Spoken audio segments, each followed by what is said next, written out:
Is up, everybody? Gistic here. Today I'm going to be showing you how to change your Twitter password. Let's get into it. Okay, so the first thing you need to do is open up your Twitter account.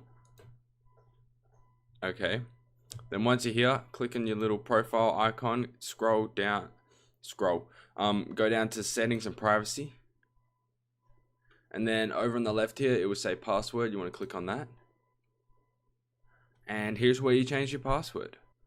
So what you need to do is put in your current password. Okay, so make sure that is correct, otherwise this will not work. And then you want to go ahead and put in your new password. Okay, so after you have filled this out, what you want to do is just click on save changes, and here you go. Woohoo! Yeah, your password has been changed. As a reminder, you have an application that you can access your account. You want to review it. Yeah, you can choose to review it or not. You didn't need to, but so yeah, that is how you change your password on Twitter.